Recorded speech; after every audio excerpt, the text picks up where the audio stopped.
Well, my grandfather always talked about the struggle, always. Starting from a very young age, he used to tell me about it. The stories my grandfather told were always kind of like mythical, you know, like it's a paradise and we have birds of paradise. And I was just like, what? That sounds like a fairy tale. But I couldn't believe it. It was too far away from me. 1st of December or just events, family meetings. Those were the times, the places where I started to learn our culture, about our culture. And that's also the place where I started to know what was happening in Papua. Why don't we hear about Papua? And then, well, we live in the time of internet. And then we search and we see, all right, this is going on. So in my family, this idea of we do not have a home was very strong. So I remembered that vividly as a child, that there was no home, although we had a house to live in. The start was when we met independence leader Benny Wenda. Yeah, that was basically the moment that we were almost start to be part of Free West Papua campaign. When I stepped on the floor, landing in Sentani Airport, I felt the earth creep into my feet and my legs. So there was a burst of energy going into my body. But the earth was kind of speaking to me, saying, yeah, you're home. My grandfather moved back. So in 2010, he immigrated back to, well, it was supposed to be West Papua, but he ended up living in Jakarta. So that's when I first started noticing, like, okay, I have a very special family history.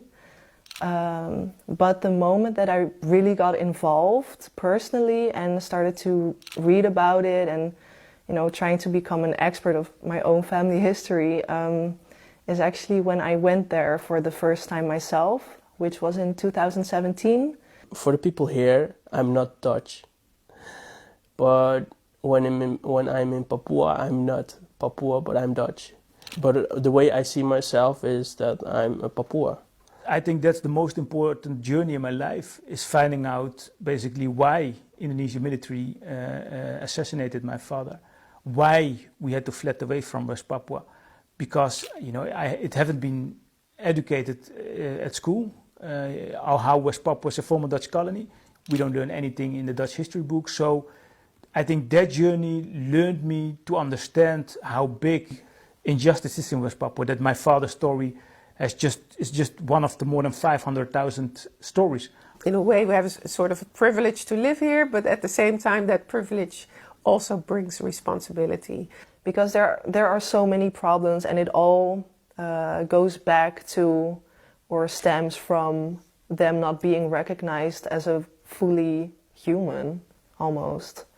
Their human rights are being abused, and, you know, the right for self-determination is being denied for over 60 years, you know. Racism for me, you know, it's like it comes in here, it goes out there.